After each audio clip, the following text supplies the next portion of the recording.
Viewers, ऐसा हो ही नहीं सकता कि आपने एक खास टीके ऑक्सीटोसिन के बारे में ना सुना हो, जिसे लगाकर गाय भैंसों वगैरह से ज्यादा दूध हासिल किया जाता है। और ये भी नहीं हो सकता कि आपने इसके मुबैना नुकसानात के बारे में ना सुना हो। मिसाल के तौर पर इस इंजेक्शन का असर दूध में आ जाता है और दूध जहरीला हो जाता है। फिर इस दूध के इस्तेमाल से बच्चे, खासकर बच्चियां, जल्द बालिग हो जाती हैं और मर्दों का सीना औरत की तरह हो जाता है, वगैरह वगैरह। मगर सवाल ये है कि क्या ये सारी बातें दुरुस्त हैं? क्या वाकई ऑक्सीटोसिन इंजेक्शन लगे जानवरों के दूध के इस्तेमाल से इंसानों को नुकसान होता है, या फिर ये सब बकवास है और सिर्फ बकवास? और ऑक्सीटोसिन के टीके लगाने से मवेशी दूध ज्यादा क्यों देते हैं? ये और ऑक्सीटोसिन से मुतालिक बहुत कुछ हम बताएंगे आपको इस वीडियो में।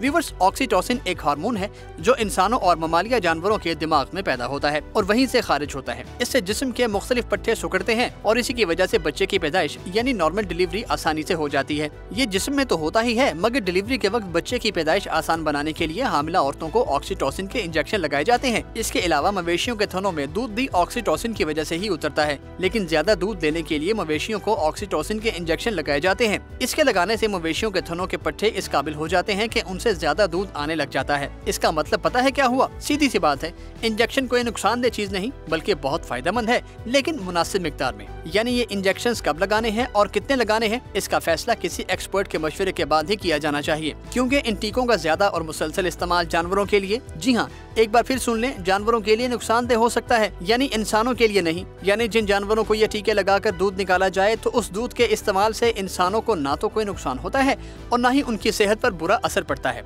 और पता है क्यों? क्योंकि ऑक्सीटोसिन का इंजेक्शन जानवरों के खून से उनके दूध में बिल्कुल भी नहीं आता। लेकिन चलें, सिर्फ कुछ देर के लिए फर्ज कर लें कि ये थोड़ा बहुत दूध में भी आ जाता है, तो फिर भी ये दूध इंसानों के लिए इसलिए खतरनाक नहीं होता क्योंकि दूध को उबाला जाता है और उबालने से ऑक्सीटोसिन खत्म हो जाता है। और अगर फिर भी कोई जिद करे कि उबालने के बावजूद इसकी थोड़ी सी मिकदार दूध में बाकी रह जाती है, तब भी इसका कोई नुकसान नहीं, क्योंकि हमारा मैदा और डाइजेस्टिव सिस्टम उसे तबाह कर देता है।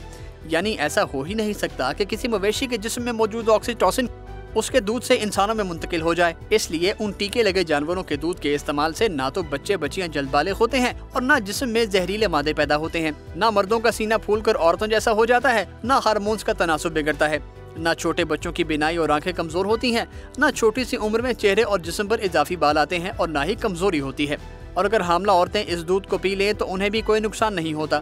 ये सब बकवास बातें हैं कि जिन जानवरों को ऑक्सीटोसिन टीके लगाए जाएं उनके दूध पीने से हामला औरत के बच्चे में कोई नुक्स पैदा हो जाता है। और हाँ, ये भी पल्ले बांध लें कि इस दूध के इस्तेमाल से ना तो हामला औरत और ना ही बच्चे में कुव्वत मुदाफत कम होती है और ना ही डिलीवरी के वक्त खून ज्यादा निकलता है हामला औरत का। और अब अगर आखिर में बात जानवरों की जाए तो ऑक्सीटोसिन के मुसलसल और बहुत ज्यादा इस्तेमाल से जानवरों से दूध तो ज्यादा मिल जाता है, पर उनके जिस्म की खास हड्डियों में कैल्शियम ज्यादा मिकदार में खारिज होता है। इससे मवेशियों को जोड़ों की तकलीफ हो जाती है, उन्हें दर्द होता है और वो खाना पीना छोड़ देते हैं। और फिर इस दर्द को खत्म करने के लिए जानवरों को पेन किलर्स लगाए जाते हैं। दर्द खत्म करने वाले ये टीके अगर बहुत ज्यादा लगाए जाएं तो जानवरों के गुर्दे फेल हो सकते हैं। तो कैसी लगी आपको ये वीडियो? कमेंट करके बताइए। इस वीडियो को लाइक और शेयर भी जरूर कीजिए।